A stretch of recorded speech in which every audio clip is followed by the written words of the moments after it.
Hello students, कैसे हैं आप लोग। क्लास 11th में आज से हम लोग स्टैटिस्टिक का फर्स्ट चैप्टर कर रहे हैं 11th क्लास के लिए।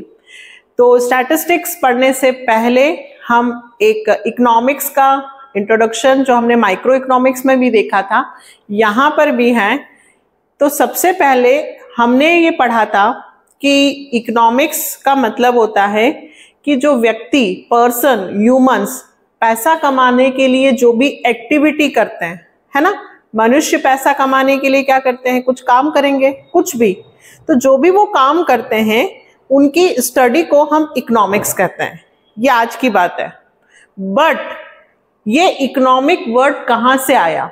तो इकोनॉमिक वर्ड बेटा ग्रीक वर्ड है, जो कि पहले था स्टार्टिंग में, बहुत अर्लियर, बहुत सालों पहले, ओकियोस और नेमियन, ये दो वर्ड से मिलकर इकोनॉमिक्स बना है। जस्ट नॉलेज के लिए आपको बता रही हूं। ओइकोस जिसका मतलब होता था ए हाउस, घर, और नेमियन मतलब होता था टू मैनेज, मतलब घर को मैनेज करना। देखो वहां से चला आया है, घर को मैनेज करना। इकोनॉमिक मीन्स हुआ हाउस होल्ड मैनेजमेंट। ये आज की बात नहीं है, इकोनॉमिक्स वर्ड आने से पहले ओकियोस और नेमियन, ये दो वर्ड से मिलकर इकोनॉमिक्स बना। घर को कैसे मैनेज किया जाए, क्यों? क्योंकि वही बात आ जाती है कि घर में भी पैसा कमाने वाला एक बंदा है, यानी कि रिसोर्सेस का स्कैरसिटी है ना, स्कैरसिटी है। और उन संसाधनों को किस तरह से बेटर वे में हम यूज करें कि सभी फैमिली मेंबर्स की सारी आवश्यकताएं या ज्यादा से ज्यादा आवश्यकताएं पूरी हों, यही इकोनॉमिक्स है। स्कैर्स रिसोर्सेस का अच्छे से मैनेजमेंट करना। अब बहुत सारे इकोनॉमिक्स हुए, हमें यहाँ पर 4 इकोनॉमिक्स को देखना है। सबसे पहले आप एक चार्ट देखिए, दिख रहा है आप लोगों को चार्ट? Definitions of economics. इस चार्ट में देखो, wealth definition by Adam Smith, welfare definition by Alfred Marshall, scarcity definition professor Lionel Robbins, और growth oriented definition professor Anthony Samuelson. बहुत सारे राइटर्स हैं, बट आपको ये 4 डेफिनेशंस याद करनी है कि किसने कौन सी डेफिनेशन दी है। तो सबसे पहले हम बात करते हैं वेल्थ डेफिनेशन की, जो एडम स्मिथ ने दी है। तो एडम स्मिथ वेल्थ डेफिनेशन देखो, according to Adam Smith, economic is the science of wealth. इन्होंने सिर्फ कहा कि साइंस ऑफ वेल्थ मतलब धन का विज्ञान इकोनॉमिक्स है। ये किसने कहा? एडम स्मिथ ने। बस इतनी सी डेफिनेशन आपको याद करनी है। यदि मैं डिटेल में बताऊं तो वही बात है कि ह्यूमन की वांट्स हैं, मनुष्यों की इच्छाएं हैं, उन इच्छाओं को पूरा करने के लिए वो धन से रिलेटेड काम करता है, और वो धन से रिलेटेड जो काम करता है उसकी स्टडी को इकोनॉमिक्स कहते हैं। तो ये एडम स्मिथ ने कहा। नेक्स्ट हमारा है वेलफेयर डेफिनेशन। वेलफेयर डेफिनेशन किसने दी? Alfred Marshall. डेफिनेशन पढ़ते हैं, economic is a study of man in the ordinary business of life. It enquires how he get his income and how he use it. सब ले देकर घूम फिर के बात वही करेंगे, बट सबने अपना जो स्टेटमेंट है वो अलग अलग दिया है। तो जो डेफिनेशन है आप उसको तोड़ मरोड़ नहीं सकते। इन्होंने कहा कि मनुष्यों की स्टडी करना इकोनॉमिक्स है। जो डेली रूटीन में एक बिजनेस, जो व्यक्ति की लाइफ है जिसमें वो काम करता है, उसकी स्टडी कि वो किस तरह से पैसे कमाता है और किस तरह से उसका यूज करता है। मनुष्यों की स्टडी कि वो कैसे पैसे कमाता है और कैसे उसको यूज करता है, कैसे उसको खर्च करता है, ये किसने बताया हमें? Alfred Marshall. ठीक है, ये कौन सी डेफिनेशन हुई? वेलफेयर। ये भी याद रखना कि किसकी डेफिनेशन को क्या कहा जा रहा है? Welfare definition. ठीक है। नेक्स्ट रॉबिन्स ने क्या कहा? Scarcity definition. रॉबिन्स ने जो डेफिनेशन दी उसको हम क्या बोलते हैं बेटा? Scarcity. Economic is the science which study human behaviour. Economic science है जहां पर हम मनुष्यों के बिहेवियर की स्टडी करते हैं, and relationship between ends and scarce mean which have alternative uses, है ना। हम किसके बीच में स्टडी करते हैं कि मनुष्यों के जो संसाधन है, जो मतलब स्कैर्स हैं, रिसोर्सेस, है ना, कभी खत्म तो नहीं होंगे, लेकिन स्कैर्स हैं, धीरे धीरे मिलते हैं, इनको बनने में बहुत समय लगता है रिसोर्सेस। तो जो रिसोर्सेस हैं उनका वो बहुत सारे उनके अल्टरनेटिव यूजेस हैं, है ना। पैसे से कितनी चीजें खरीदी जा सकती हैं। तो अब पैसे का कहाँ पे सबसे ज्यादा हम यूज करें, कौन सी प्रायोरिटी हमारी पहली है, तो ये ह्यूमन बिहेवियर खुद ही डिसीजन लेता है ना। तो मनुष्यों के बिहेवियर की स्टडी करना जिसमें वो रिसोर्सेस का, जिनके बहुत सारे अल्टरनेटिव यूजेस हैं, तो वो किस तरह से पहले कौन से रिसोर्सेस का कहाँ यूज करता है, ये कौन बताता है, इकोनॉमिक्स। तो रॉबिन्स ने जो डेफिनेशन दी उसे हम क्या कह रहे हैं, स्कैर्सिटी। और बेटा इसमें लास्ट है ग्रोथ ओरिएंटेड डेफिनेशन, जो सैमुअलसन ने दी है। उन्होंने भी कहा तो यही है, बट उन्होंने थोड़ा सा उसे डिटेल में कहा है। Economic is the study of how man and society choose. मनुष्य सोसाइटी में रहता है तो वो किस तरह से चूज करेगा विथ और without the use of money, के कहाँ पे पैसे का यूज करना है, कहाँ नहीं करना है, to employ scarce productive resources, क्योंकि जो रिसोर्सेस है उनका किस तरह से बेटर वे में यूज करे, क्योंकि उसे प्रोडक्टिव काम भी करना है, प्रोड्यूस भी करना है, which could have alternative uses, है ना, to produce various commodities over time. देखिए रिसोर्सेस है, अब उस रिसोर्सेस का कैसे यूज करें, पहले कौन सी चीजें बनाएं। हमने माइक्रो में पढ़ा था ना, हाउ, क्या central problem, what to produce, how to produce. तो यहाँ पर वही चीज बता रहे हैं कि भैया प्रोड्यूसर है, उसके पास रिसोर्सेस भी हैं, बट उन रिसोर्सेस का पहले किसका यूज करें, पहले कौन सी चीजें बनाएं जिनसे ज्यादा सेटिस्फेक्शन हो, distribute them from consumption now and in the future among various people and group of society, है ना। इतनी सारी चीजें हैं तो कौन सी चीजें बनाई जाएं जिनका अभी भी यूज हो सके और फ्यूचर में भी यूज हो सके। तो भैया प्रोड्यूसर को प्रोडक्शन करने के लिए उसके पास जो सोर्सेस हैं, तो उन रिसोर्सेस का किस तरह से बेटर वे में यूज करें ताकि सोसाइटी को अभी भी उसका बेनिफिट मिले और फ्यूचर में भी बेनिफिट मिले। तो ये किसने कहा, हमारे सैमुअलसन जी ने कहा, प्रोफेसर एंथनी सैमुअलसन। इसकी डेफिनेशन को क्या कहा जा रहा है, ग्रोथ ओरिएंटेड डेफिनेशन। तो सबसे पहले इकोनॉमिक कहां से स्टार्ट हुआ वो पढ़ना है, उसके बाद 4 डेफिनेशन, चारों याद करनी है बेटा, बिल्कुल आएंगी, और किसने कौन सी डेफिनेशन दी है ये भी हमें पता होना चाहिए, ठीक है। इसके बाद हम बात करते हैं कि इकोनॉमिक्स जो है वो कितनी तरह की एक्टिविटी होती है, 2, एक इकोनॉमिक एक्टिविटी और एक नॉन इकोनॉमिक एक्टिविटी। तो ये तो हमने पहले भी पढ़ा है माइक्रो में भी कि economic activity refers to those activity which are undertaken to earn a living. For example worker working in a factory, shopkeeper selling goods in his shop, doctor attending the patient in clinic, है ना। ये जितने भी काम कर रहे हैं बदले में सब क्या ले रहे हैं, पैसा। तो पैसा कमाने के लिए जो भी एक्टिविटी की जाती है वो क्या कहलाती है, इकोनॉमिक एक्टिविटी। देखिए मनुष्य, पहले तो ह्यूमन की एक्टिविटी, तो मनुष्य 2 तरह की एक्टिविटी करता है। चार्ट देखो, ह्यूमन एक्टिविटी, मनुष्य 2 तरह के काम करता है, एक पैसा कमाने के लिए और एक सेटिस्फेक्शन के लिए। Undertaken to earn money, economic activities, non economic activities undertaken to get satisfaction, ठीक है। तो मनुष्य 2 तरह के कार्य करता है, एक पैसे से संबंधित और एक सेटिस्फेक्शन से संबंधित। पैसे से संबंधित काम करने के लिए इकोनॉमिक एक्टिविटीज को हम लोगों ने 3 मेन इकोनॉमिक एक्टिविटीज में डाला है। फर्स्ट कंजप्शन, प्रोडक्शन और डिस्ट्रीब्यूशन। इकोनॉमिक एक्टिविटीज के 3 पार्ट हमने बताए हैं। Economic activities are concerned with all those activities which are concerned with the production, consumption and distribution of goods. अब कंजप्शन क्या होता है? तो भाई जो भी चीजें हम कंज्यूमर हैं, हम बाजार से जो भी खरीद के लाते हैं, हम उसका उपभोग करते हैं, कंज्यूम करते हैं, वो कंजप्शन कहलाता है। तो consumption is an economic activity. क्यों? क्योंकि कंजप्शन करने के लिए, चीज खरीदने के लिए उसे क्या देने पड़ते हैं? पैसे।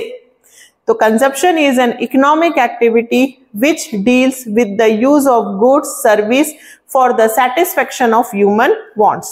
Eating of bread, drinking of milk, wearing watches, listening music, ये सारे जो है वो कंजप्शन एक्टिविटीज हैं, क्योंकि इनके लिए हमें कुछ ना कुछ पे करने की जरूरत पड़ती है। Second, production. It is the process of converting raw material into finish product, है ना। कच्चा माल से उसको तैयार माल में बदलना क्या कहलाता है? प्रोडक्शन। रॉ मटेरियल से मिट्टी है, मिट्टी से हम लोगों ने घड़े बना दिए, शुगर, गन्ना, शुगर केन, उससे हमने शक्कर बना दी। तो यूजफुल थिंग्स को में प्रोड्यूस करना, कन्वर्ट करना रॉ मटेरियल को क्या कहलाता है? प्रोडक्शन। प्रोडक्शन के बाद अगला आता है distribution. Distribution is that economic activity which studies how income generated is distributed among these factor of production। देखिए, प्रोडक्शन करने के लिए जमीन चाहिए, लैंड, है ना, लेबर चाहिए, ठीक है। फैक्टर ऑफ प्रोडक्शन बता रही हूं। तो फैक्टर ऑफ प्रोडक्शन, आपको कोई भी चीज बनानी हो तो उसके लिए जमीन चाहिए। यदि आपके पास जमीन नहीं है, आपने किसी से जमीन उधार ली है या किराए पे ली है, तो आपको उसको क्या देना पड़ता है? रेंट। अगर आपके पास अब जमीन आपने ली, क्या आप खुद काम करोगे? नहीं, लेबर से करवाओगे, तो लेबर को क्या दोगे? वेजेस। अब पैसा आपके पास है तो ठीक, अदरवाइज आपने किसी से उधार लिया है, कैपिटल लोन लिया है, तो आप उसको क्या दोगे? इंटरेस्ट। तो ये कहलाते हैं फैक्टर ऑफ प्रोडक्शन। तो भाई जो ये लोग काम कर रहे हैं, ये अपनी इनकम जनरेट कर रहे हैं, तो इनकम का डिस्ट्रीब्यूशन कैसे कैसे होता है, ये भी इकोनॉमिक एक्टिविटी में आता है।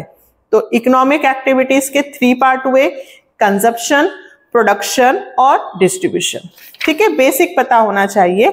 फिर यदि मैं बात करूं इसी में कि कंज्यूमर क्या होता है, तो a consumer is one who consume goods and service for the satisfaction of his और हर वांट्स। मनुष्य अपनी आवश्यकताओं की पूर्ति के लिए जो भी चीजें कंज्यूम करता है, उस व्यक्ति को बोलते हैं कंज्यूमर, और जो वो ये काम करता है उसे बोलते हैं कंजप्शन। सिर्फ इनकी डेफिनेशन याद होनी चाहिए बेटा। प्रोड्यूसर कौन होता है? A producer is one who produces goods and service for the generation of income, है ना। पैसा कमाने के लिए जो भी हम चीजें बनाते हैं, सर्विस प्रोवाइड करते हैं। एक फार्मर, ठीक है, वो क्या बना रहा है? गेहूं, चावल प्रोड्यूस कर रहा है, तो प्रोड्यूसर है। क्यों? क्योंकि उसे बेचकर वो पैसे कमाएगा। अच्छा, सर्विस होल्डर और सर्विस प्रोवाइडर कौन होता है?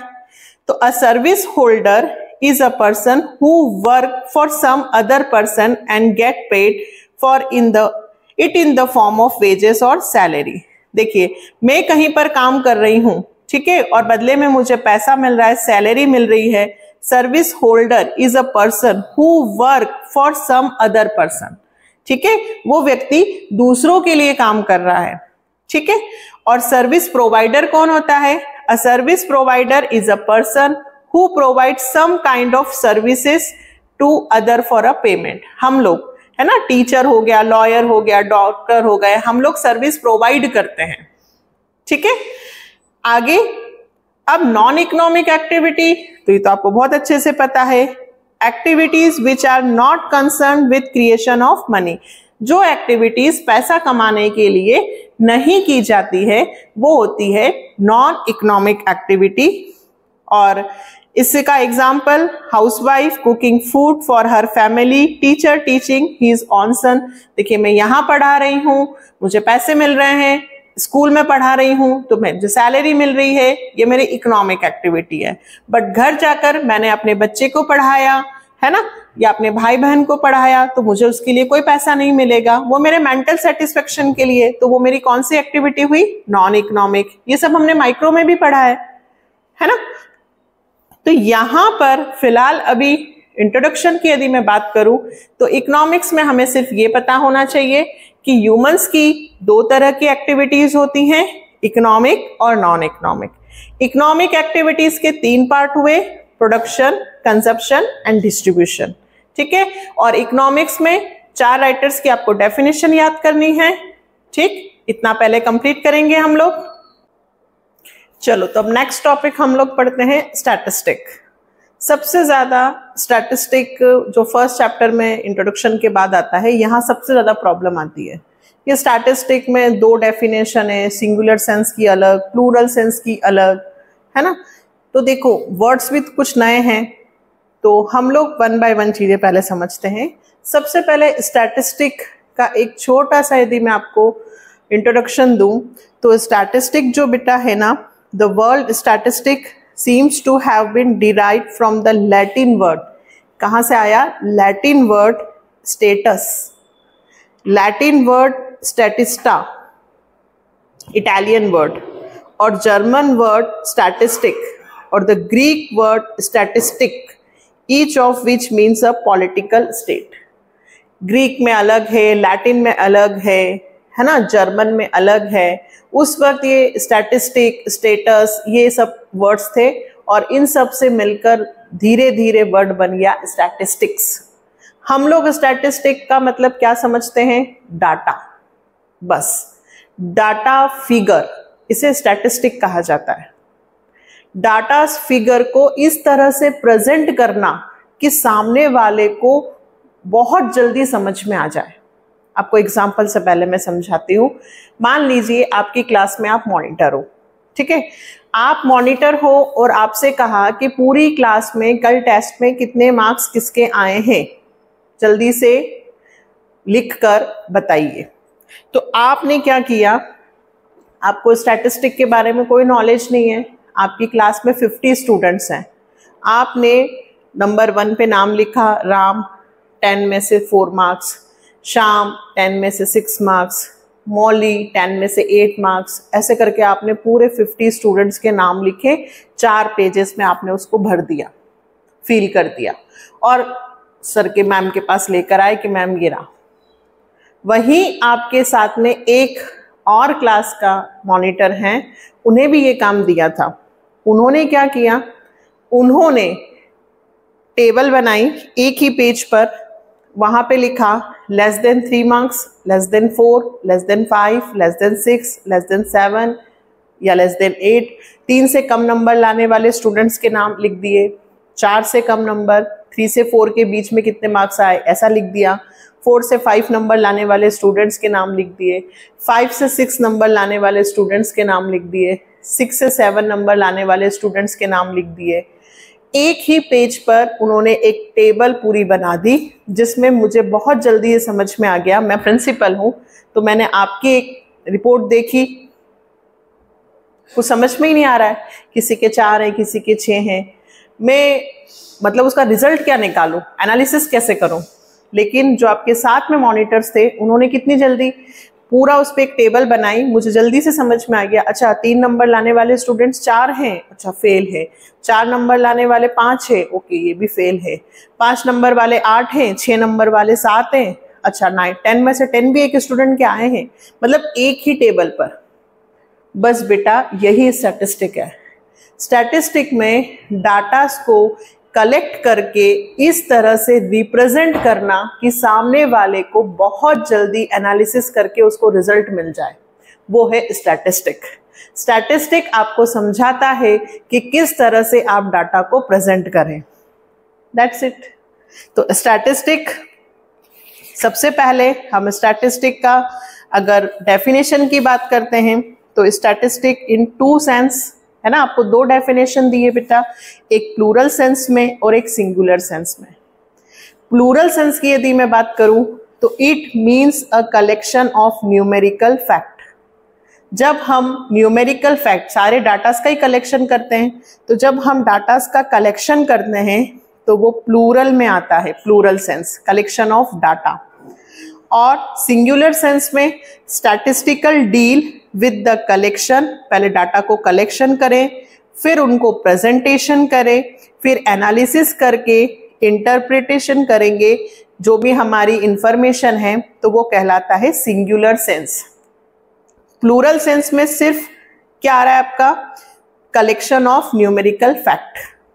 और डिटेल में देखें तो हम सबसे पहले स्टैटिस्टिक में फिर से देखना, in the plural sense statistic refers to aggregate of fact affected to a marked extent by multiplicity of causes.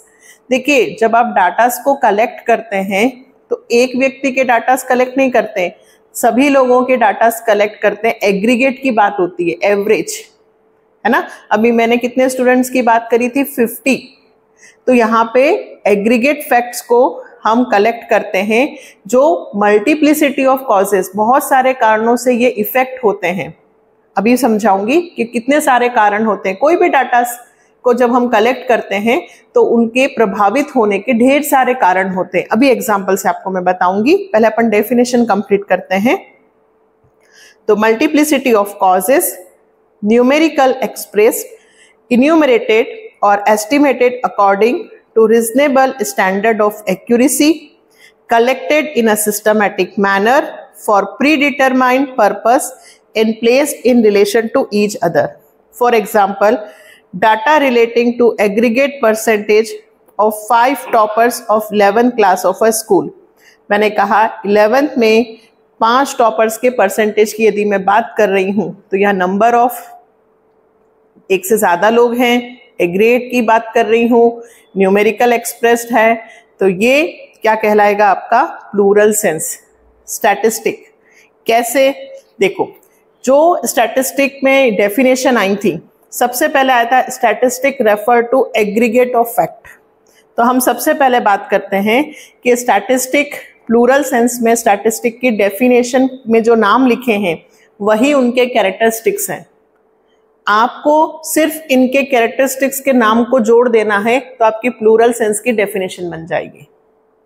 क्या बोला मैंने फिर से, आपको प्लूरल सेंस की यदि डेफिनेशन लिखनी है तो इसके मैं आपको अभी 7 कैरेक्टरिस्टिक्स बता रही हूँ। ये 7 कैरेक्टरिस्टिक्स के नाम को आप कॉमा लगाकर लिख देंगे तो आपकी डेफिनेशन बन जाएगी।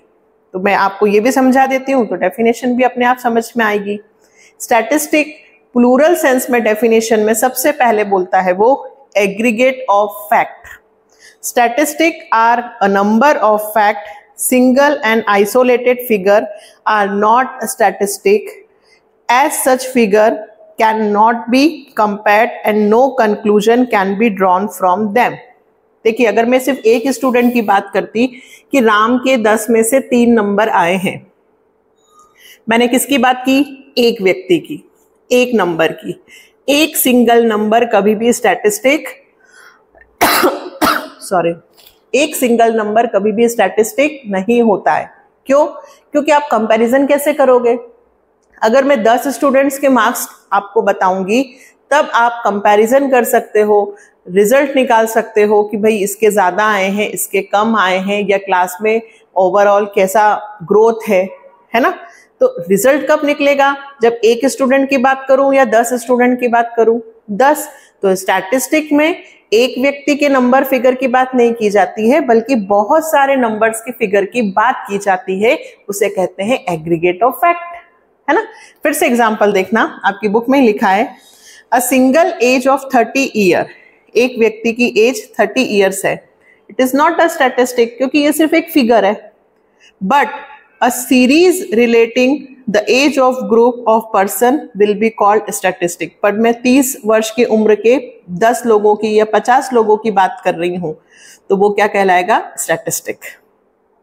तो सबसे पहले प्लूरल सेंस में statistic refers aggregate of fact, ये नाम पता हो गया कि स्टैटिस्टिक में हम एवरेज बेसिस नंबर की बात करते हैं, बहुत सारे नंबर्स की बात करते हैं, एक व्यक्ति की बात नहीं करते। Next, affected by multiplicity of causes. Numerical figure data are influenced by a variety of factors. It is not an easy job to study the effect of any factor separated by ignoring other factor. आप class में monitor है, आपने number पूछे सामने वाले से, वो आज स्कूल ही नहीं आया तो आपको उसकी इंफॉर्मेशन नहीं मिली, तो आप जो डाटा कलेक्ट कर रहे थे उसमें प्रॉब्लम आ गई। एक और स्टूडेंट है, वो आपसे बात नहीं करता, तो वो अपने डाटा आपको नहीं बता रहा है, फिर आपको प्रॉब्लम आ गई। चलिए थर्ड पे गए, ठीक है, थर्ड पर मैंने उससे पूछा कि अपने डाटास, तो उसने गलत डाटास बता दिए, गलत मार्क्स बता दिए। मतलब डाटास को कलेक्ट करने में बहुत सारी प्रॉब्लम्स आती हैं। डाटास को जब हम कलेक्ट करते हैं तो वो बहुत सारे रीजन से इफेक्ट होता है ना। जैसे आपकी बुक में लिखा है, for example statistic of production of a crop से rice is affected by rainfall, fertilizers, seeds, method of cultivation, etc. It is not possible to study separately the effect of each of these forces on the production of rice. जब हम rice है ना फसल को उगा रहे थे और हम उसका डाटा कलेक्ट कर रहे थे, तो देखिए राइस जो है प्रोडक्शन में रेनफॉल से वो अफेक्ट होगा। फर्टिलाइजर्स, यदि आपने अच्छे फर्टिलाइजर्स का यूज किया तो राइस का प्रोडक्शन अच्छा होगा, अच्छा फर्टिलाइजर यूज नहीं किया तो राइस का प्रोडक्शन कम हो सकता है। सीड्स है ना, मेथड, कल्टीवेशन करने की मेथड, ये सब राइस के प्रोडक्शन को अफेक्ट करते हैं। और जब आप इन्हें, ऐसा पॉसिबल है कि आप इन कॉजेस को, इन फैक्टर को अलग कर दें? नहीं, पॉसिबल नहीं है। तो स्टैटिस्टिक में जो डाटास कलेक्ट किए जाते हैं, डाटास कलेक्ट करते वक्त बहुत सारी प्रॉब्लम, बहुत सारे कारण होते हैं जिनसे हमारे डाटास अफेक्ट होते हैं और हम इन्हें सेपरेटली अलग नहीं कर सकते। तो स्टैटिस्टिक डेफिनेशन जो प्लूरल सेंस में हम पढ़ रहे हैं, aggregate of fact and affected by multiplicity of causes. मैं क्या कह रही हूं, वो एक डेफिनेशन से हमारे प्लूरल सेंस की डेफिनेशन भी हो जाएंगी और उसके अंदर के हर एक नाम को यदि हम ऐड कर देते हैं तो स्टैटिस्टिक के क्या बन जाते हैं? Characteristics. Next, statistic are numerical expressed. ये तो अभी हमने पढ़ा कि भाई the statistical approach to a subject is numerical, so any fact to be called statistic must be numerically और क्वांटिटेटिवली एक्सप्रेस्ड। हम स्टैटिस्टिक में राम, श्याम और हरि तीनों दोस्त हैं, बहुत अच्छा इनके बीच में मतलब बहुत अच्छी इनके बीच में दोस्ती है, ये बहुत ईमानदार है। इससे मुझे क्या करना? ये डाटास नहीं है। मैंने पूछा राम के कितने मार्क्स आए, श्याम के कितने मार्क्स आए, हरि के कितने मार्क्स आए, तो मार्क्स मुझे चाहिए, है ना। वो कितने ईमानदार हैं, उनकी दोस्ती क्या है, क्वालिटी से मुझे कोई मतलब नहीं है। तो स्टैटिस्टिक में हम जो डाटा कलेक्ट करते हैं वो नंबर्स में होते हैं, तो हम शुरू से ही पढ़ रहे हैं। For example, Isha is taller than Mouli and Ananya. मैंने कहा ईशा क्लास में मौली और अनन्या से लंबी है। अरे क्या करें इसका? Will not be called statistic, ये स्टैटिस्टिक नहीं है। But however if the same fact are expressed in number, like Isha 162 centimetre है, मौली 157 सेंटीमीटर है, अनन्या 145 सेंटीमीटर है, तो we will call them statistic. जब हमने इनकी क्वालिटी की बात की तो वह स्टैटिस्टिक नहीं था। जब हमने तीनों लड़कियों की हाइट की बात की, यहाँ पे कंपैरिजन करना पॉसिबल है, एनालिसिस करना पॉसिबल है, हम रिजल्ट बता सकते हैं कि कौन लंबा है कौन छोटा है, तो ये स्टैटिस्टिक है। यहाँ पे एक से ज्यादा लोग थे, 3, ये स्टैटिस्टिक हुआ। Next, statistic should be collected with reasonable and standard of accuracy. In statistic data is collected with reasonable standard of accuracy. देखिए, जब भी डाटास को कलेक्ट करते हैं तो शुद्धता का तो हमें ध्यान रखना ही है ना, कि डाटास बिल्कुल सही हो। A high degree of accuracy as observed in accountancy और mathematics. Mathematics और accountancy में तो बहुत ज्यादा शुद्धता की जरूरत है। It is not insisted upon in statistics because mass of data is involved. The process of generalization can be achieved with a reasonable standard of accuracy only. देखिए, पूरी शुद्धता हो पॉसिबल नहीं है, क्योंकि स्टैटिस्टिक में हम केवल एक नहीं बल्कि बहुत सारे डाटा का कलेक्ट कर रहे हैं, तो थोड़ी बहुत शुद्धता कम भी हो जाएगी तो चलेगा। तो स्टैटिस्टिक में हम स्टैंडर्ड वैल्यू ऑफ एक्यूरेसी को ध्यान में रखते हैं, पर प्योरिटी बिल्कुल एक्यूरेट सही हो ऐसा पॉसिबल नहीं है। लगभग वाला काम चलता है, अप्रोक्सीमेट वाला चलता है। Next, statistics are collected for a pre determined purpose. ये तो बिल्कुल सही बात है कि स्टैटिस्टिक में जब भी हम डाटा कलेक्ट करने जाते हैं तो पहले से पूरी रूपरेखा बनानी चाहिए। अगर अपन पहले से प्लान नहीं करेंगे तो हमें कौन से डाटा को कलेक्ट करना है और कौन को निग्लेक्ट करना है ये कैसे पता चलेगा। तो स्टैटिस्टिक कलेक्शन ऑफ डाटा जब भी करने जाएं तो पहले से अपने पर्पस को ध्यान में रखें, पहले से अपना उद्देश्य बना लें कि हम कहाँ जा रहे हैं, क्यों जा रहे हैं और कौन से डाटा हमें चाहिए।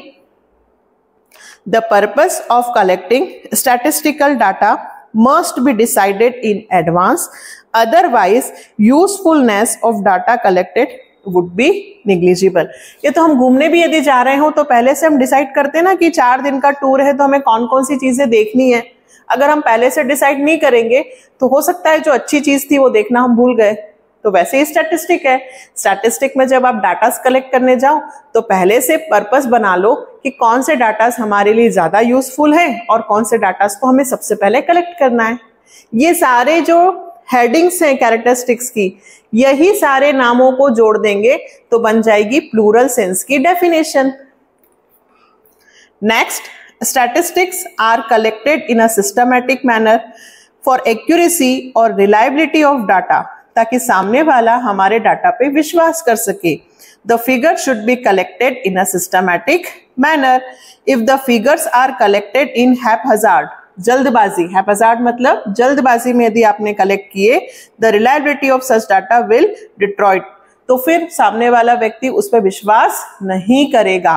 इसलिए डाटास को कलेक्ट करते वक्त धैर्य, पेशेंस से काम करना चाहिए, सावधानी से, केयरलेस होकर काम नहीं करना चाहिए, बल्कि सावधानी रखकर, प्रिकॉशंस रखकर सिस्टमैटिक मैनर में हमें डाटा को कलेक्ट करना चाहिए। और last, statistics should be placed in relation to each other. Collection of statistical data is generally done with the motive to compare. If the figures collected are not comparable, then they lose a large part of their significance. So they should be comparable with respect to different periods, areas and commodities etc. बिल्कुल, जब हम datas को collect करने जा रहे हैं तो इस बात का तो विशेष तौर से ध्यान रखना चाहिए कि जो भी हमारे डाटास हो वो एक दूसरे से रिलेटेड हो और हम उन डाटास का कंपैरिजन कर सकते हो। मैंने आपसे कहा कि गांव में जाकर देखना है कि लास्ट ईयर कितने बच्चे स्कूल गए थे, उसके लास्ट ईयर कितने बच्चे स्कूल गए और अभी कितने स्कूल जा रहे हैं। और आप मुझे डाटा कलेक्ट करके लेकर आए हो कि पिछले साल कितने लोगों की डेथ हुई, उसके पास में दूसरे शहर में वहां पे कितने बच्चे स्कूल में जा रहे हैं और एक और कहीं और का डाटा कलेक्ट करके लाए, तो मैं कैसे कंपैरिजन करूं। मैंने तो आपसे 3 साल के एक ही गांव के डाटा मांगे थे। तो डाटा कलेक्ट करते वक्त ये जरूर देखना है कि जो डाटा हमने मांगे हैं उसका किस तरह से कलेक्ट किए जाए ताकि हम उनका कंपैरिजन कर सकें। मुझे आपको उसी गांव के 3 साल के डाटा मैंने आपसे मांगे थे, आप मुझे दूसरे गांव के, दूसरे शहर के और अलग अलग टॉपिक के मेरे को डाटा कलेक्ट करके दे रहे हो, तो मैं कैसे कंपेयर करूं, है ना। तो डाटा कलेक्ट करते वक्त ये भी ध्यान में रखना चाहिए कि डाटा आसानी से कंपेयर किए जा सके, उनमें कंपेरेबिलिटी का क्वालिटी होना चाहिए। तो कितने पॉइंट पढ़े हमने? 7। स्टैटिस्टिक एग्रीगेट ऑफ फैक्ट होते हैं, affected by multiplicity causes, numerical expressed, should be collected with reasonable standard of accuracy, high accuracy तो possible नहीं है, standard, और पहले से purpose होना चाहिए, systematic manner में collect होना चाहिए और should be placed in relation, उनमें relation होना चाहिए। यही 7 नामों को यदि हम जोड़ देते हैं तो आपकी definition बन जाती है। देख लीजिए आप, इन द प्लूरल सेंस, मैं फिर से पढ़ देती हूँ, in the plural sense statistic refers to aggregate of fact affected to marked extent by multiplicity of causes, numerical expressed, enumerated or estimated according to reasonable standard of accuracy, collected in a systematic manner for predetermined purpose and placed in relation to each other। यही 7 नाम मैंने आपको समझाए हैं। इन्हीं 7 नामों को यदि आप जोड़ देते हो तो स्टैटिस्टिक की प्लूरल सेंस की डेफिनेशन बन जाती है। तो प्लूरल सेंस की डेफिनेशन बोले तो ये 7 नाम जोड़ दीजिए। यदि स्टैटिस्टिक के कैरेक्टरिस्टिक्स की बात की रहे तो ये 7 नाम लिख दीजिए। तो अभी हमने स्टैटिस्टिक का मीनिंग प्लूरल सेंस में देखा। अब फिर से स्टैटिस्टिक का मीनिंग अगर हम सिंगुलर सेंस की बात करते हैं तो क्या? Collection of data. देखो, statistic in singular sense may be defined as the collection, organization, presentation, analysis and interpretation of numerical data. Table के लिए डाटा को कलेक्ट करना, ऑर्गेनाइज करना, प्रेजेंटेशन करना, एनालिसिस करना और कम्युनिकेट, इंटरप्रेट, रिजल्ट बताना। ये स्टेप जो होगी वो सिंगुलर सेंस ऑफ स्टैटिस्टिक होगा। अगर आपसे सिंगुलर सेंस की स्टैटिस्टिक की प्रोसेस पूछे कि भाई पहले क्या होता है फिर क्या होता है, तो देखो फर्स्ट स्टेप, पहले तो आप ये चार्ट देख लो, stages of statistical study. Number first पे क्या लिखा है? Collection of data, second organisation, third presentation, fourth analysis of data and fifth interpretation of data. Collection of data मेन, it is the main and the first step in statistical inquiry. The technique of collection of data depend upon the objective of the study. The data collected should be from reliable and authentic sources. सबसे पहले आपका क्या उद्देश्य है, आप किस उद्देश्य को लेकर डाटा को कलेक्ट कर रहे हो, ये ध्यान में रखना। और आपने जहां से डाटा कलेक्ट किए हैं वो ऑथेंटिक हो, विश्वास करने योग्य हो, ये ध्यान रखना। Second, organization of data. After collection, the data is organized in proper form which involve editing and classification. फिर डाटास को छांटना, अकॉर्डिंग टू ऑब्जेक्ट उनको अलग अलग टेबल में, है ना, लिखना, क्लासिफाइड करना कि अगर मान लीजिए ईयर वाइज है तो कौन से ईयर का डाटा कहाँ लिखना है, मतलब टेबल बनाना, कॉलम खींचना और हर कॉलम में क्या लिखना है, ये सब चीजें एडिट करना। फिर presentation of data. After classification the data is presented in some suitable manner in the form of test, table, diagram और ग्राफ। किस तरह से आप टेबल बना रहे हैं, आपका ग्राफ क्या है, आपने ऊपर क्या हेडिंग लिखी है, इस तरह से पूरी टेबल को सजाना है एक तरह से, ताकि सामने जब आप टेबल को प्रेजेंट करें तो उसे समझने में बिल्कुल दिक्कत ना आए। Analysis of data. After presentation of data, analysis is done with the help of simple mathematical techniques.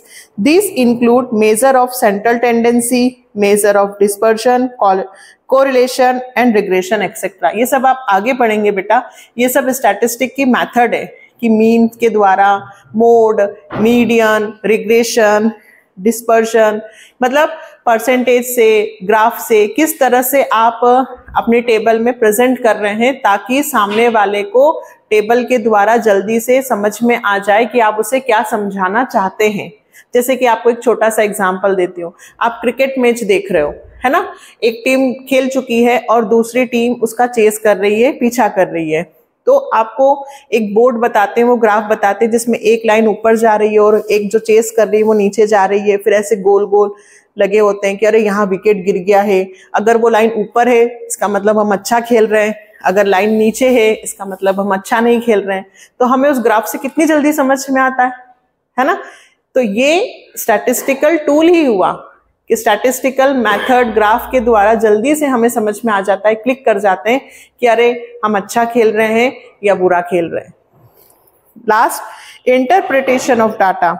It is the last step in the statistical methodology. It involves statistical thinking, skill and experience to derive meaning from analyzed data. The interpretation provides the final conclusion drawn from the analyzed data. आपने जो पूरी table बनाई है, analysis किया, विश्लेषण किया, उसके बाद इस टेबल से क्या रिजल्ट निकल कर आया कि हाँ हमारी टीम जीत जाएगी, हम अच्छा खेल रहे हैं, कंक्लूजन। तो लास्ट होता है रिजल्ट का कंक्लूजन इंटरप्रेट, कम्युनिकेट करके बताना। तो ये जो 5 स्टेप हुई, कलेक्ट करो, ऑर्गेनाइज करो, प्रेजेंट करो, एनालिसिस करके रिजल्ट कंक्लूजन बताओ। ये स्टैटिस्टिकल का जो वर्क है ये किस मेथड का है? Singular sense. ठीक है। नेक्स्ट यदि हम बात करें छोटा सा कि plural sense versus singular sense, मतलब स्टैटिस्टिक दो सेंस में हमने देखा, इन दोनों के बीच में यदि आपसे डिफरेंस की बात करें, इंपॉर्टेंट टॉपिक है difference between singular sense and plural sense. तो देखो आपको 4 पॉइंट दिए हैं। Statistic in plural sense deal with numerical information. हम प्लूरल सेंस में सारी न्यूमेरिकल इंफॉर्मेशन की बात करते हैं और सिंगुलर सेंस में हम स्टैटिस्टिकल मेथड एंड टूल्स की बात करते हैं। Second, statistic in plural sense is descriptive in nature, जिसमें हम बड़े से डिस्क्राइब करते हैं। हमने पढ़ा था ना, एग्रीगेट ऑफ फैक्ट होना चाहिए, मल्टीप्लिसिटी ऑफ कॉजेस से डिफाइन होता है, प्री डिटरमाइंड पर्पस होना चाहिए। मतलब प्लूरल सेंस में स्टैटिस्टिक की डेफिनेशन बहुत बड़ी है, लार्ज है, जबकि सिंगुलर सेंस में it is basically a tool of analysis. इसमें सिर्फ कलेक्शन की 4 बातें बताई गई हैं, ये बेसिकली एक एनालिसिस का सिर्फ टूल है। Statistic in plural sense is often in the raw state, whereas in singular sense it help in the process of raw data.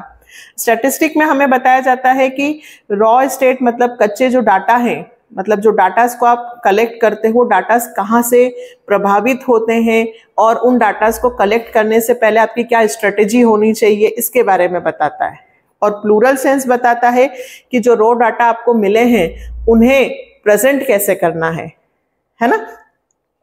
Statistic in plural sense is quantitative, but in singular sense is operational techniques. इसमें operation किया जाता है कि datas तो collect हो गए, datas को collect करने से लेके प्रेजेंट करने तक का रिजल्ट तक की जो प्रोसेस है उसको ऑपरेशनल टेक्निक बोलेंगे।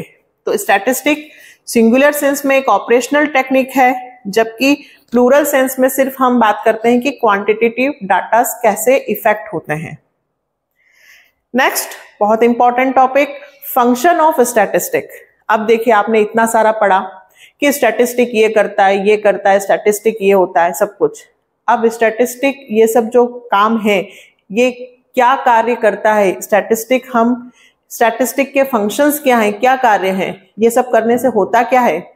तो सबसे पहले टू सिंप्लीफाई कॉम्प्लेक्स फैक्ट, जो जटिल जटिल बड़ी बड़ी प्रॉब्लम्स हैं डाटास के द्वारा वो सारी प्रॉब्लम सॉल्व की जा सकती है, कठिन चीजों को सरल बनाता है state. It is very difficult for an individual to understand and conclude from huge numerical data. मैंने आपको एग्जाम्पल दिया था स्टार्टिंग में कि 50 स्टूडेंट्स के मार्क्स लिख दिए एक एक करके, और एक ने बिल्कुल अच्छे से एक पेज पर लिख दिया कि 0 से 5 वाले कितने बच्चे हैं, 5 से 10 नंबर लाने वाले कितने स्टूडेंट हैं। मतलब स्टेट के द्वारा हम किसी भी चीज को बहुत जल्दी कंपैरिजन कर सकते हैं, समझ सकते हैं। कठिन से कठिन चीजें ग्राफ के द्वारा इजी की जा सकती हैं। Statistical method try to present the great mass of complex data. बहुत बड़े कठिन जो डाटास हैं उनको बिल्कुल सिंपल और अंडरस्टैंडेबल फॉर्म में स्टेट लाकर खड़ा कर देता है, हमें समझ में आ जाता है। To present fact in definite form, जो भी हम फैक्ट डाटास को प्रेजेंट करते हैं वो एक डेफिनेट फॉर्म में होते हैं जिससे हमें समझने में बिल्कुल दिक्कत नहीं आती। Quantitative fact can easily B believed and trusted in comparison to abstract and qualitative fact. Statistics summarize the generalized fact and present them in definite form. For example, statement like annual rate of inflation is a country is 10% is more convincing than a statement like prices are rising. एक statement दिया है कि हमारी महंगाई यानी कि prices दिन पे दिन बढ़ते जा रहे हैं। क्यों? क्योंकि भाई स्टेटमेंट है कि इन्फ्लेशन जो है वो पिछले साल से 10% एनुअल रेट ज्यादा है। तो देखिए स्टैटिस्टिक में हमें जो फैक्ट, हमें जो आंकड़े दिए गए वो उसके लिए रीजन भी दे दिया कि भाई प्राइसेस क्यों बढ़ रहे हैं, क्योंकि एनुअल रेट महंगाई की, इन्फ्लेशन की लास्ट ईयर से 10% ज्यादा है। तो आपने ये जो प्रेजेंट किया रिजल्ट और ये फैक्ट, ये किसकी मदद से? स्टेट की मदद से। अगर स्टेटिस्टिक में आपके पास डाटास हैं तो आप हर एक जो भी आप स्टेटमेंट दे रहे हो उससे रिलेटेड फैक्ट आप बता सकते हो। Next, to make comparison of fact. Statistic में हमारे पास लास्ट ईयर सारे डाटाज अवेलेबल हैं और टेबल बनी हुई हैं, फैक्ट हमारे पास हैं डेफिनेट फॉर्म में, तो हम इजीली क्या कर सकते हैं, comparison. Comparison is one of the main function of statistic as the absolute figure convey a less concrete meaning. For example, per capita income of developing countries may not be of much use unless we know the per capita income of developed country. ये कह रहा है कि comparison is the, statistic में हमने starting में पढ़ा था प्लूरल सेंस में, है ना, कि स्टैटिस्टिक में क्या होता है, डाटास का कंपैरिजन होता है। तो यहाँ पे स्टैटिस्टिक क्या करता है, स्टैटिस्टिक वो फैक्ट हमें बताता है जिससे हम इजीली कंपैरिजन कर सकते हैं। इन्होंने एग्जांपल हमें दिया है per capita income of developing country, जो कंपनी डेवलप की ओर जा रही है, डेवलपिंग है ना, may not be much of any use unless we know the per capita income of develop country. जो डेवलप्ड हो चुकी है उनकी पर कैपिटा इनकम ज्यादा है, और हमारी जो डेवलपिंग, हम जो अभी हम इंडिया की बात करें तो हम डेवलप की ओर जा रहे हैं, तो हमारी पर कैपिटा इनकम धीरे धीरे इंक्रीज हो रही है। तो ये दो अगर आपके सामने नेशनल इनकम दे दी, पर इंडिविजुअल इनकम दे दी, तो आप इजीली कंपेयर कर सकते हो कि भाई हम उनकी कितनी ग्रोथ हो गई है और हमारी ग्रोथ कैसे चल रही है, जल्दी चल रही है या धीरे धीरे चल रही है। किसी भी चीज का यदि हमें कंपैरिजन करना है तो हमारे पास क्या होने चाहिए, डाटास, और डाटास हमें कौन प्रोवाइड करता है, स्टेट। तो कंपैरिजन करने में हमारा स्टेट हेल्प करता है to facilitate planning and policy formulation. फिर वही बात कि भाई डाटास होंगे तभी तो गवर्नमेंट सारी इकोनॉमिक स्टडी करके पॉलिसीज बनाएंगी, फॉर्मुलेट करेंगी। विदाउट डाटा हम कैसे पॉलिसीज बना सकते हैं। स्कूल में यदि नए प्रिंसिपल आए हैं तो वो पहले पुराने सारे डाटास मंगवाएंगे। यदि उन्हें फीस इंक्रीज करनी हो तो पहले वो देखेंगे ना कि लास्ट ईयर कितनी फीस थी, क्या कितने स्टूडेंट्स हैं, क्या सैलरी हम देते हैं। डाटास होने के बाद ही कोई भी व्यक्ति डिसीजन ले सकता है, फ्यूचर के लिए प्लानिंग कर सकता है, पॉलिसी बना सकता है। तो statistic help in analysis of causes of an economic problem and facilitate formulation of policies for solving them. On the basis of numerical data and their analysis, businessmen, administrators can plan future activities and shape their policies. अभी आगे हम पढ़ने वाले हैं कि businessman के लिए state कैसे हेल्प करता है। तो भाई जो बिजनेसमैन है वो मार्केट की में स्ट्रेटेजी बनाएगा कि वो अपना प्रोडक्ट कैसे लॉन्च करेगा, तो उसके लिए भी उसके पास डाटाज होने चाहिए कि कितनी प्रोडक्ट की डिमांड है, लोग किस तरह से अपना इनकम का कितना परसेंटेज इस पे खर्च करना चाह रहे हैं। तो बिना डाटास के ना तो पॉलिसीज बनाई जा सकती है, ना फ्यूचर के लिए प्लानिंग की जा सकती है। Next, to help in forecasting future. A business is full of risk. हमने पढ़ा है अच्छे से कि बिजनेस पूरी तरह से रिस्क से भरा हुआ होता है, अनसर्टेनिटीज होती हैं। Correct forecasting is essential to reduce the uncertainty of business. Statistical tool like interpolation, time series analysis help in making projection for future. ये सब आप आगे पढ़ेंगे। स्टैटिस्टिक में बहुत सारी मेथड्स होती हैं, टूल्स होते हैं जिसके द्वारा आप मार्केट की स्ट्रेटेजी, मार्केट में फ्यूचर में क्या चीजें होने वाली है उनके बारे में पहले से पता कर सकते हैं। और यदि आपको पहले से पता चल जाए कि फ्यूचर में ऐसा होने वाला है तो क्या होगा, अगर आप पहले से पता चल जाएगा तो शायद आप उस रिस्क को कम करने के लिए कोशिश तो कर सकते हो, है ना।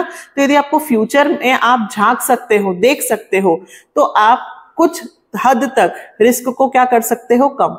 तो ये फ्यूचर में आपको कौन दिखा सकता है, statistic. Next, formulation and testing of hypothesis, परिकल्पनाएं फ्यूचर में होने वाली। Statistics method are extremely useful in formulating and testing hypothesis. हम पहले से ही मतलब सोच लेते हैं कि भाई ऐसा होगा तो ऐसा हो सकता है। जैसे एग्जाम्पल के द्वारा देखो इन्होंने समझाया है, with the help of statistical technique we can test the hypothesis whether a rise in the railway fare will affect passenger traffic और नॉट। यदि हम लोग रेलवे का फेयर बढ़ा देते हैं तो पैसेंजर अफेक्ट होंगे, ट्रैफिक पे इसका रिजल्ट होगा या नहीं। मतलब हम स्टैटिस्टिक के द्वारा फ्यूचर में होने वाली चीजों के बारे में पहले से सोच सकते हैं, परिकल्पनाएं कर सकते हैं कि ऐसा होगा तो ऐसा होगा क्या, तो वो डाटा के द्वारा हम सोच सकते हैं फ्यूचर में होने वाली घटनाओं के बारे में पहले से। Next, to enlarge individual knowledge and experience, statistic enable people to enlarge their horizon. It sharps the faculty of rational thinking. समझदार मतलब सिंपल सी बात है, स्टैटिस्टिक के द्वारा व्यक्ति को नॉलेज हो रहा है, एक्सपीरियंस हो रहा है, उसकी सोचने समझने की शक्ति बढ़ रही है। And reasoning and it's helpful in propounding new theories and concept. देखिए, अगर आपकी सोचने की समझने की शक्ति बढ़ेगी तो आप क्या होंगे, आपके कंसेप्ट, आपकी थ्योरी, ये सब भी क्या होगी, फ्यूचर में जो भी होने वाला है उसके लिए आप पहले से अलर्ट हो सकते हो। कहने का मतलब इन सभी पॉइंटों का नीचे के ये है कि फ्यूचर के बारे में आपको पहले से पता हो जाता है, आपके पास डाटाज होते हैं, तो आप अपनी पूरी प्लानिंग कर लेते हो। तो स्टैटिस्टिक फ्यूचर में होने वाली चीजों के बारे में आपको पहले से बता देता है ताकि आप फोरकास्टिंग कर सकते हो। जैसे कि बारिश होने वाली है, वेदर से संबंधित, तो वो सब क्या है, उनके पास डाटाज हैं, तभी तो वो बताते हैं कि वहां बाढ़ आने वाली है, समुद्र के पास के इलाकों को खाली कर दीजिए।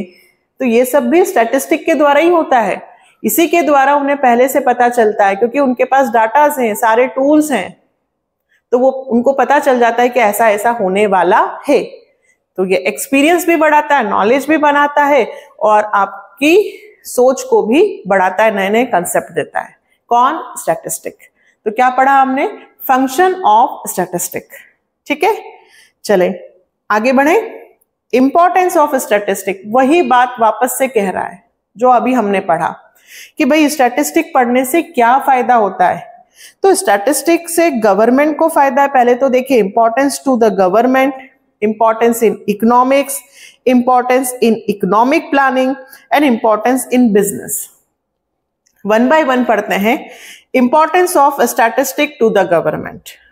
The subject of statistic was initially used by the ancient rules in assessment of their military and economic strength. Gradually, its scope was enlarged to tackle other problem relating to political activities of the economy. शुरुआत में जब हम बात करते थे पुराने जमाने में, तो स्टैटिस्टिक में जो होता था वो हम इकोनॉमिक स्ट्रेंथ के लिए या मिलिट्री के लिए, है ना, their military and economic strength, मतलब पहले इनका जो क्राइटेरिया था वो फिक्स था, छोटा था। लेकिन धीरे धीरे स्टैटिस्टिक के द्वारा हर प्रॉब्लम का सॉल्यूशन होने लग गया।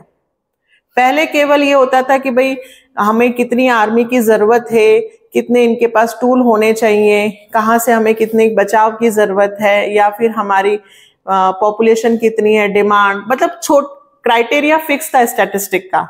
लेकिन धीरे धीरे स्टेट का क्राइटेरिया बढ़ने लगा और हर इकोनॉमिक प्रॉब्लम का सॉल्यूशन के लिए हम किसके पास जाने लग गए? स्टेट के पास, डाटास के पास। In the present scenario, government collect the largest amount of statistic for various purpose. क्या? The role of government has increased and requires much greater information in the form of numerical figure to fulfill the welfare objective in addition to the efficient running of their administration. कितना हमारे लोग हैं जो tax देते हैं, उस tax का कितना हिस्सा हमें कौन से वेलफेयर में काम करना है, कौन सा क्षेत्र पिछड़ रहा है, कौन से क्षेत्र में ज्यादा डेवलपमेंट की जरूरत है, हर एक चीज के बारे में यदि गवर्नमेंट सोचती है, पॉलिसीज बनाती है, फॉर्मुलेशन करती है, तो पहले उसको किस चीज की जरूरत है? डाटास। डाटास कौन देता है? स्टेट। तो सिंपल सी बात है बेटा, आप इसको अपने मन से भी लिख सकते हैं समझ के कि गवर्नमेंट को जितनी भी वेलफेयर के काम करना है, बजट से रिलेटेड काम करना है, एडमिनिस्ट्रेशन से रिलेटेड काम करना है, उन सब सिनेरियो में उसको किसकी जरूरत है? डाटास की। डाटास कौन प्रोवाइड करता है? स्टेट। तो स्टैटिस्टिक्स सबसे पहले किसकी हेल्प कर रहा है? गवर्नमेंट की, इकोनॉमिक पॉलिसी सारी बनाने में। एंड और यदि हम चाहें तो in a democratic country like India, various political groups are also guided by the statistical analysis regarding their popularity in the masses. अभी आप सोच लीजिए, चुनाव हुए थे, है ना, चुनाव जैसे ही वोट खत्म हुए, वोटिंग और एग्जिट पोल आ गए कि भाई ये पार्टी को इतना मिलेगा, इस पार्टी को इतना मिलेगा, तो ये सब रिजल्ट तो आया नहीं, उससे पहले इन सब लोगों ने कैसे बता दिया? स्टैटिस्टिक में इन लोगों ने डाटास को कलेक्ट किया, प्रेजेंट किया, एनालिसिस किया, इंटरप्रेट किया और बता दिया। तो स्टैटिस्टिक से पॉलिटिकल पार्टीज को भी फायदा होता है, उनको अपनी कहाँ पे उनका कितना प्रमोशन हुआ है, कहाँ पे उनको कितने वोट्स मिले, कहाँ पे उनको वोट्स कम मिले, कंपैरिजन करना है, ये सारी चीजें, ये सब चीजें भी कौन करता है? State. Next, importance of statistic in economics.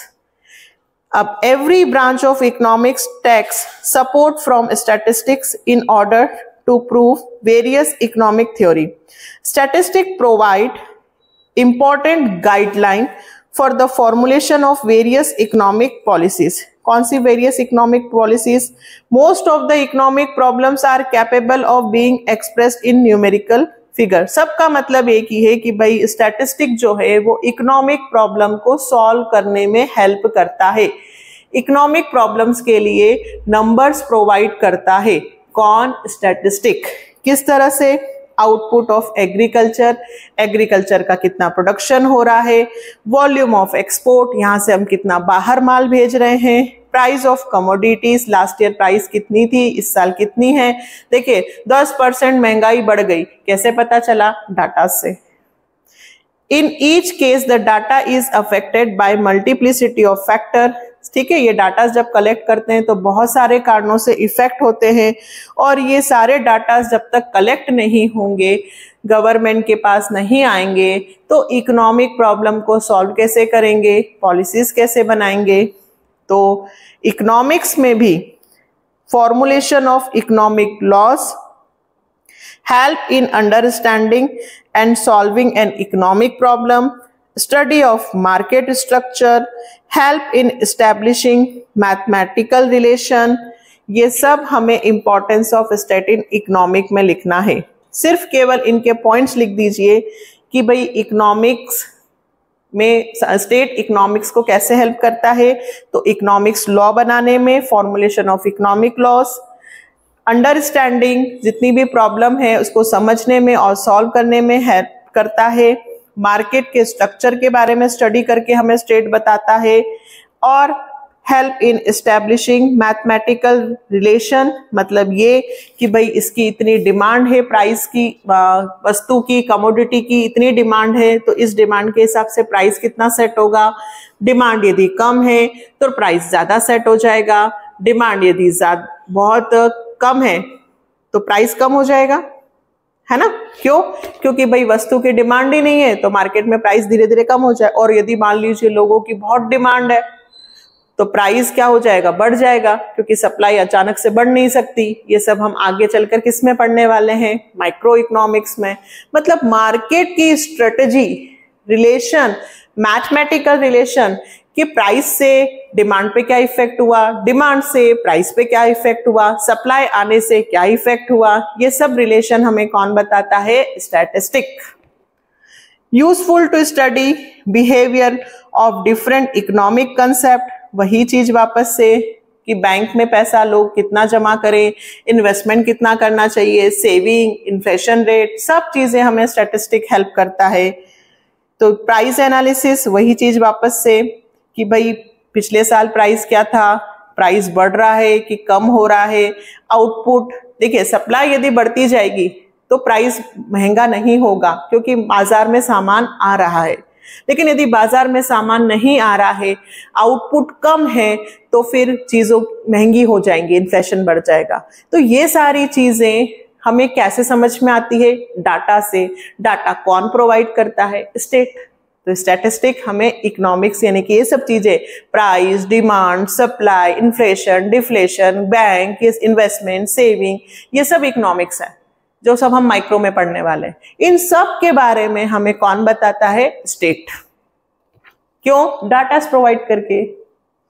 Next, importance of statistic in economic planning. वही चीज वापस से घूम फिर कर आइए बेटा कि इकोनॉमिक प्लानिंग करने में भी स्टेट हमारी हेल्प करता है।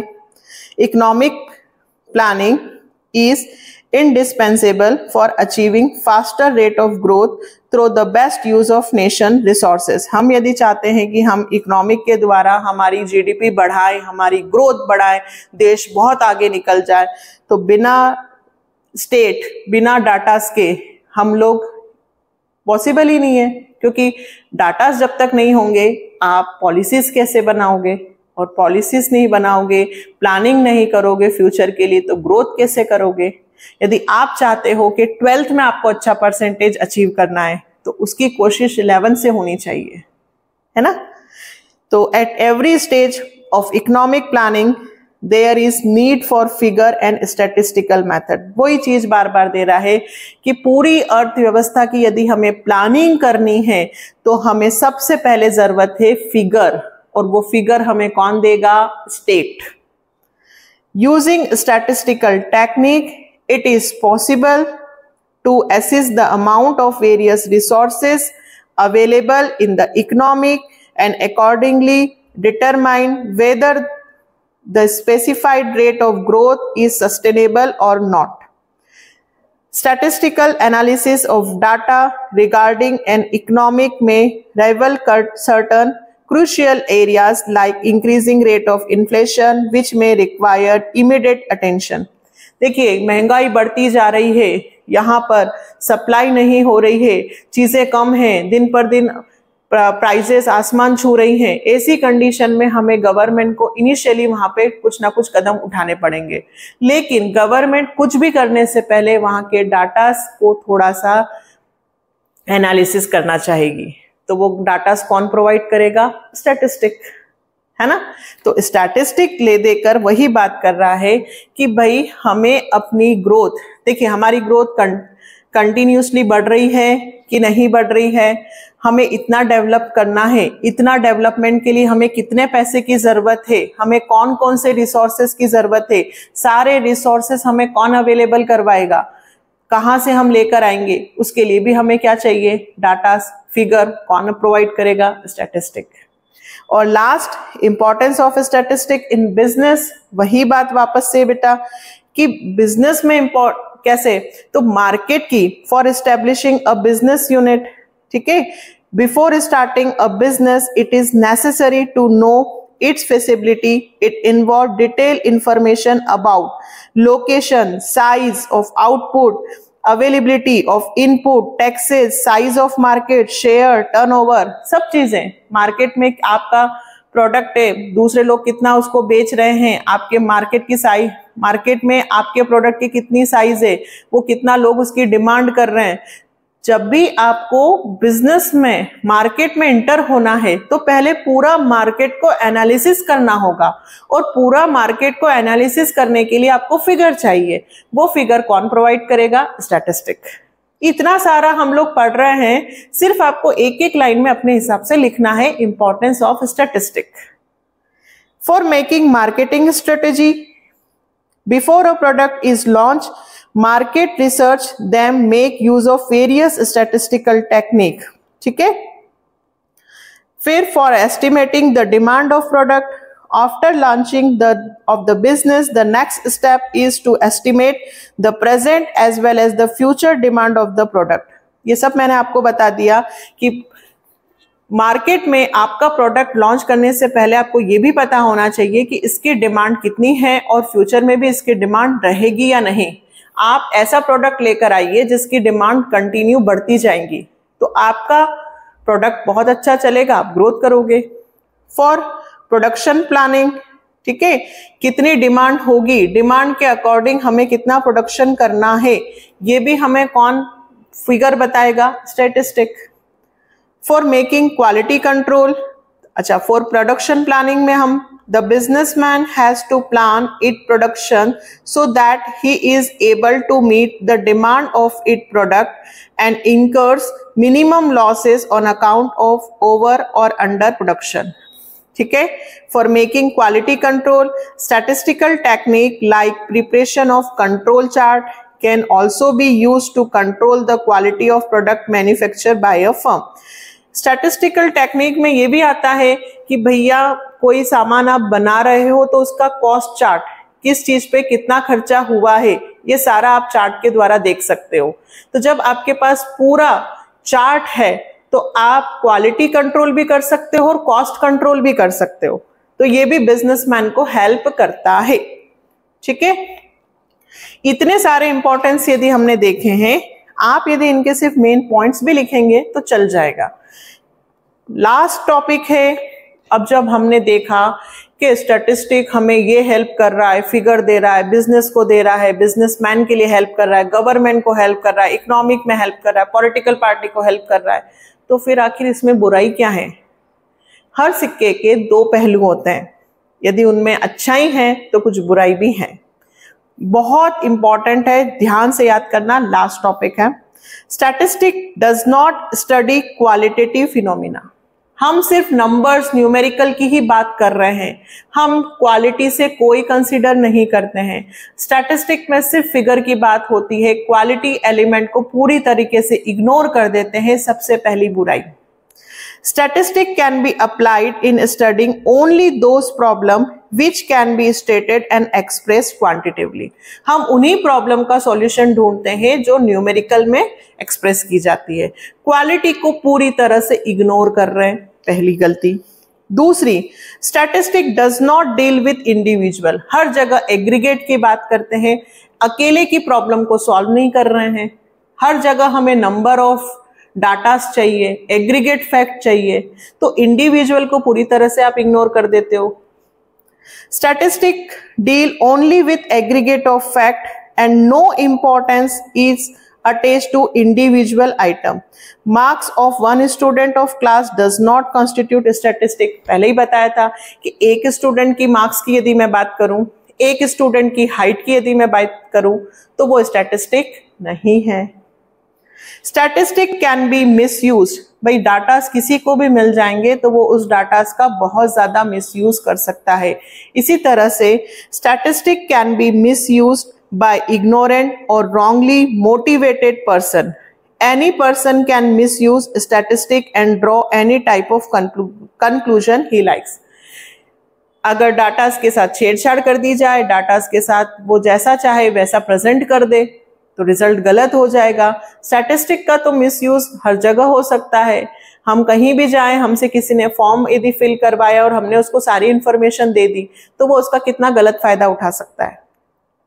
Statistical result are true only on average. सबसे बड़ी बात, क्लास में 78% है एक बच्चे के, या 4 बच्चों के 80-90 हैं, बाकी सब 50-40 पे हैं, बट एवरेज की यदि बात होगी तो वो फिर क्या कहलाएगा कि 60% बना।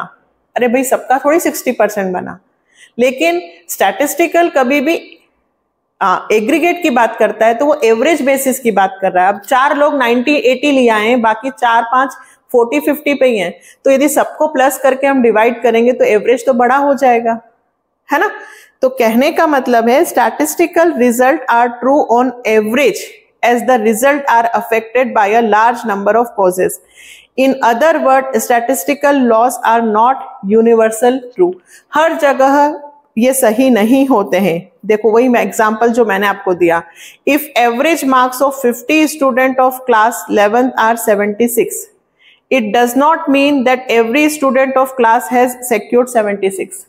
क्लास 11 का एवरेज जो आया है वो 76 आया है, इसका मतलब ये नहीं है कि क्लास में हर बच्चे के 76 मार्क्स आए हैं, एवरेज आया है। तो कुछ स्टूडेंट्स ने 99-98 ले आए होंगे और कुछ यदि 50-60 पे होंगे, तो जब उनको प्लस करके हम एवरेज निकालेंगे तो एवरेज तो ज्यादा ही आएगा। Statistical laws are not exact as statistical laws are probabilistic in nature.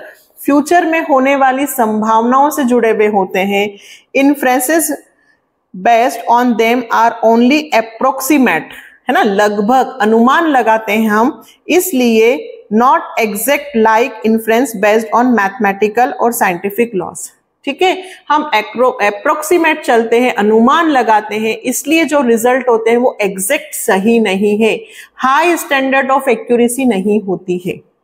Only expert can make the best possible use of statistic.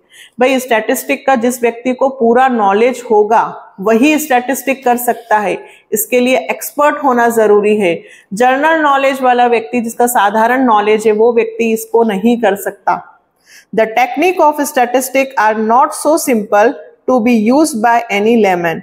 These techniques can only be used by the expert as they are complicated in nature. Statistical data should be uniform and homogeneous. Data एक जैसे होने चाहिए, uniformity होनी चाहिए, changes नहीं होने चाहिए, उसे ऑब्जेक्ट से रिलेटेड होने चाहिए। पर कई बार डाटा अलग अलग होते हैं, डिफरेंट डिफरेंट जगह के होते हैं, उनमें यूनिफॉर्मिटी नहीं होती है, तो फिर आप कंपैरिजन नहीं कर पाते।